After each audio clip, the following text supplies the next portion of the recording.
Ayurvedam, pretty familiar word. It's actually a combination of two words, Ayu, which is life, and Vedam, which means knowledge. A very general perception about Ayurvedam is it's all about treating with some leaves and roots and whatnot. But in reality, it is a lot deeper than what it appears to be. And this video is our very first attempt to bring forward the untold story about Ayurvedam.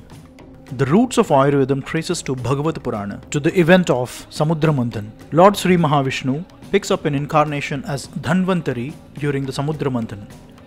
Dhanvantari is revered as the Lord of Medicine, and the event of birth of Lord Dhanvantari is called Dhanteras, celebrated 2 days before Diwali. There is a huge misconception that Dhanteras is the day where we need to accumulate more wealth for good fortune to come. While it's true, but it's not about gold or something. It's about the health, which is more important than the wealth, and that has been the tradition of celebrating Dhanteras as the day of wealth, which is today being mistaken as just buying some more gold. And right after Sri Mahavishnu coming out as Dhanvantari, Sri Mahalakshmi picks up her incarnation, and this is the day when we celebrate Diwali. Interestingly, health comes first and only then comes wealth. Anyways, let's move to Ayurvedam.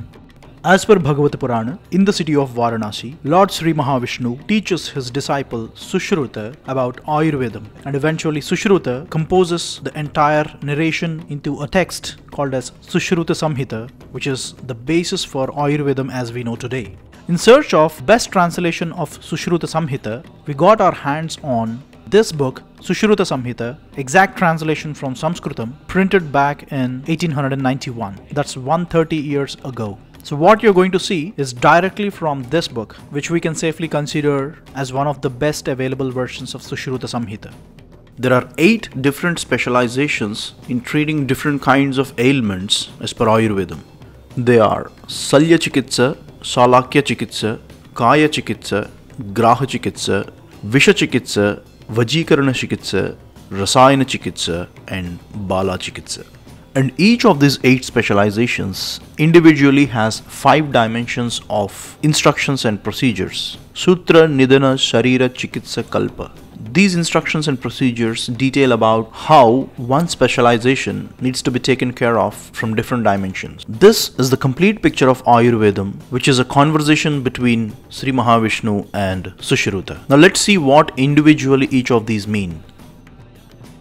The first specialization is Shalya Chikitsa. Ayurvedam details about 8 different varieties of surgical operations: incisions, divisions, sacrification, puncture, probing, extraction of foreign bodies, and letting out pus. It goes on explaining into the minutest detail about design of the surgical instruments as well. Maybe in our next videos we will see in detail, but for now let's move on. The second specialization is about Shalakya Chikitsa. It deals with treating all the ailments related to ear, nose, and throat. And probably Ayurvedam is the first inspiration to carve out ENT as a separate specialization as we have today. For one very simple reason, all these organs are pretty much interconnected.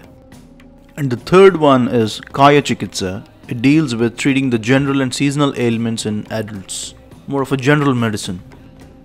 The fourth specialization is Visha Chikitsa. It deals with administering antidotal treatment for poison inflictions, both internal as well as external inflictions. And the fifth specialization is Bala Chikitsa, which is to treat just-borns, infants, and children of their ailments. It's basically the pediatrics. And the sixth one is Graha Chikitsa, which is about diagnosis, treatment, and prevention of mental, emotional, and behavioral disorders, which is close to modern-day psychiatry. This branch is also cognate to yoga, what we use today. But of course, yoga is totally in a different dimension, founded by Patanjali. That's a topic for another day. And the seventh specialization is Rasayana Chikitsa. It deals with preparing rejuvenating therapies and administering them in the right pressure spots. All the physiotherapy, massage, acupuncture, all these are cognate to Rasayana Chikitsa. Last and the eighth specialization is Vajikarana Chikitsa. It deals with treating sexual disorders and infertility. So all these 8 are 8 different specializations in Ayurvedam. And each of the specialization further have 5 dimensions of instructions and procedures. Basically the details about how you're going to perform the necessary treatments in each of these specializations. Now let's see what they are. The first one is Sutrasthana, which are common procedures for physicians dealing with any of these specializations. They are more like fundamental and general instructions. The second dimension of instructions and procedures is Nidanasthana. It deals with decoding the symptoms, diagnosing the ailments and root causes for the ailments. It's pretty much the diagnostics what we have today.